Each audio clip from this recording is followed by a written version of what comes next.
Kalau bicara mengenai pariwisata, satu aja pertanyaan saya, apa betul ada pariwisata di Tapanuli Utara? Menurut saya, di Tapanuli Utara, pariwisata itu antara ada dan tiada.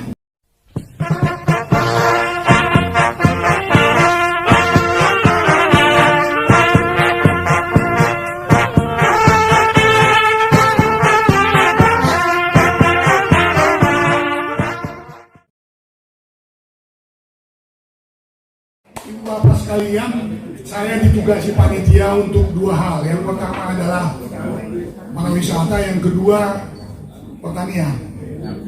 Baik, kalau bicara mengenai pariwisata, satu aja pertanyaan saya, apa betul ada pariwisata di Tapanuli Utara? Pariwisata adalah sebuah industri. Ada sekelompok masyarakat atau masyarakat berkunjung ke suatu tempat, menginap di sana dan spend money di sana. Itu pariwisata. Kenapa dia datang ke sana? Ada jawabannya. Ada yang dia peroleh dari sana. Maka, menurut saya, di Tapanuli Utara, pariwisata itu antara ada dan tiada. Ya, antara lokasi ada. Tapi apakah sudah menjadi industri pariwisata, sudah menjadi bisnis pariwisata, antara ada dan tiada. Kalau saya tanya ke Tarutung, oke, you menyebut Tarutung ini adalah daerah wisata rohani. Ya, oke. Pertanyaan saya berikutnya adalah, yang mana rohaninya? Yang mana rohaninya? Anda bawa saya ke Salib Kasih, tidak ada narasi di Salib Kasih yang saya dapat. Saya tanya ini apa, dia juga nggak ngerti itu apa. Yang kedua, ketika saya suatu waktu berangkat ke Barcelona, di sana ada gereja Sagrada de Familia. Ya, pada jam-jam tertentu di Barcelona di Sagrada de Familia ada kebaktian. Karena dia memang wisata rohani, khusus Sagrada de Familia. Kalau saya ke Tarutung, saya ke Salib Kasih, tidak ada pelayanan rohani di sana. Jadi yang mana rohaninya? Yang mana rohaninya? Saya pergi ke gereja HKBP atau gereja pertama di Tarutung di saat Inuta. Tell me, what is this? Nggak ada yang bisa menceritakan ke saya. Begitu juga saya kalau pergi ke Biar Raja, bla bla bla bla bla, itu hanya jas itu saja. Tidak ada rohnya. Tidak ada rohnya. Pertanyaan saya sekarang adalah, siapa yang mau kita undang ke sana? Kalau orang-orang Batak, Tarutung sama Balige saja yang datang, itu bukan pariwisata. Harus jelas marketnya. Pariwisata itu bisnis, itu industri. Artinya apa? Harus market oriented. Harus ada pasar yang datang berduyun-duyun ke sana. That's why sudah 10 tahun Danau Toba tidak seperti yang diharapkan. Tidak seperti, saya pelaku di Danau Toba. Tidak seperti yang diharapkan. Pak Edward pelaku di Danau Toba, dia tahu itu. Ada konsep yang tidak tuntas. Dan itulah yang terjadi lebih-lebih di Tapanuli Utara. Suatu waktu saya bersama teman pergi ke Tarutung.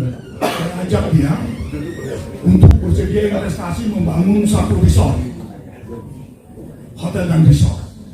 Kami coba amati, kami coba verifikasi data-data di sana. Tidak memungkinkan itu untuk dilakukan. Nggak memungkinkan. Lalu buat kita semua, harapan saya adalah untuk pemerintah berikutnya adalah coba rumuskan dulu pariwisata di Tapanuli Utara. Harus dirumuskan.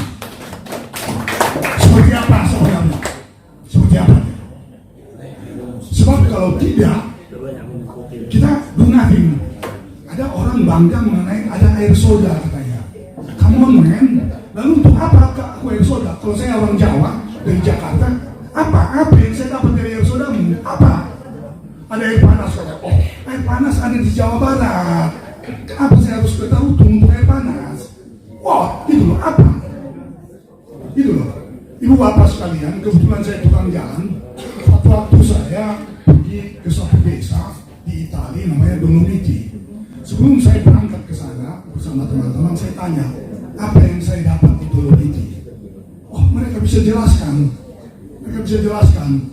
Di Dolomiti itu, di desa itu ada bukit-bukit di mana esnya ada es abadi, udaranya sangat bersih.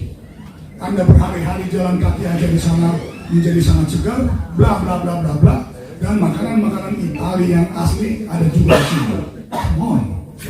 Selalu saya bisa dijawab. Saya itu siapa? Saya adalah turis. Saya bisa dijawab.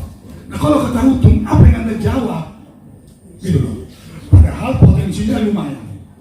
Salah satu potensi juga di sana adalah itu apa namanya itu masalah agama ya. Di sana juga ada masjid ya, yang sudah lama, yang sudah tua, gitu loh. Ya, di Harean, di mana. Ini bisa kita jual karena begitu kita menjual dia menjadi kota wisata rohani, itu tentu bukan hanya untuk satu agama tertentu. Itu harus untuk semua agama. Anda silahkan berangkat ke Turki, ya, Anda pergi ke Brumos, ya, Masjid Biru disebut namanya, ya. Yang masuk ke sana itu bukan orang Islam, orang-orang Kristen juga banyak duduk di sana. Gitu. Kita ini bicara industri, kita ini bicara bisnis, kita bicara pasar, kita bicara adalah ada orang yang membawa uang ke sana. Saya pikir itu konsep utama yang perlu di Tapanuli Utara. Rumuskan dulu, apa ini Tapanuli Utara? Apa? Jangan seperti kayak sekarang Danau Toba. Orang selalu bilang, oh tahu Toba, Raja Nisudina tahu. Kata siapa Raja Nisudina tahu Danau Toba? Sudah 10 tahun dibangun oleh Jokowi, ternyata hasilnya tidak seperti yang kita inginkan kok. Tidak ada bule datang ke Danau Toba. Suatu waktu ketika kita meresmikan penerbangan Garuda dari Singapura ke Silangit, saya ikut di sana. Ada Pak Luhut, ada Tonan di sana waktu itu. Saya bilang ke Pak Luhut, Pak, don't ever, jangan pernah Anda berharap bahwa bule yang duluan datang ke Danau Toba, pasar utamanya itu harus lokal dulu. Ini yang menopang.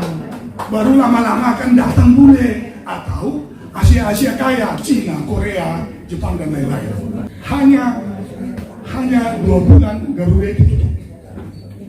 Karena dia sebenarnya bukan penerbangan reguler, dia di charter. Nah, itu kira-kira mengenai itu. Karena saya dikasih 2 topik mengenai pertanian. Sebenarnya I don't need to talk about that. Anda sudah membuat data-data yang sama. Saya hanya mau menggarisbawahi begini. Pertanian di Tapanuli Utara sebenarnya adalah tonggak kehidupan. Tonggak kehidupan. Hampir 80% masyarakat di sana adalah petani. The problem is pemerintah tidak memberi perhatian demikian besar yang proporsional ke pertanian di sana. Saya pernah nanya ke orang di sana, apa itu namanya, yang tadi Anda sebut itu, apa namanya itu, yang mengajari petani penyuluh di Pahaya. Penyuluh di Pahaya itu banyak apa namanya coklat.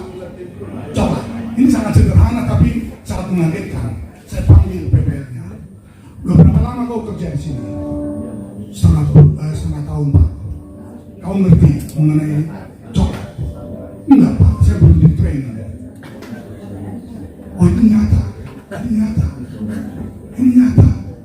Saya berangkat ke dia coating juga begitu. Dia coating itu pertanian dataran tinggi. Karet. Kau tahu tentang karet? Tidak Pak. Come on. Maka saya bilang nanti adalah Anda alokasikanlah APBD yang proporsional buat pertanian. Karena di sana satu lagi masalah di Tapanuli Utara itu yang agak menonjol adalah masalah pasar. Kalau petani itu disuka-suka dia bisa memproduksi kok. Tapi pasarnya mau dijual kemana? Itu fungsi Anda sebagai pemerintah daerah. Dan itu terlihat di Humbang Asundutan. Di Humbang Asundutan itu bupatinya mau cuti kayak 100 tahun, dia tetap bisa hidup petani di sana. Kenapa? Dia udah punya pasar sendiri. Pokoknya setiap hari pekan dia produksi apa sudah datang orang membeli. Di semua warung juga begitu. Tapi kalau di Pahai atau di Sipauta belum tentu seperti itu. Nah ini persoalannya. Jadi kesimpulan saya adalah pertanian di sana pun dirumuskan ulang gitu loh, sebagai sektor utama. Jangan pernah menganggap remeh kepada sektor pertanian di Tapenta. 80% penduduknya atau hampir 80% penduduknya adalah petani dari pertanian, termasuk tentu di sana pertanian dataran tinggi dan segala macam. Saya pikir itu daripada saya ditegur Pak Dulu sendiri, saya nyerah aja dari awal. Saya pikir saya bisa selamat. Tapi harapan kita nanti karena peserta juga orang-orang hebat di sini, kita juga ingin mendengar dari mereka. Tetapi memang Sangkam sudah menekankan pada dua hal, yaitu pariwisata perlu dirumuskan kembali, demikian juga pertanian.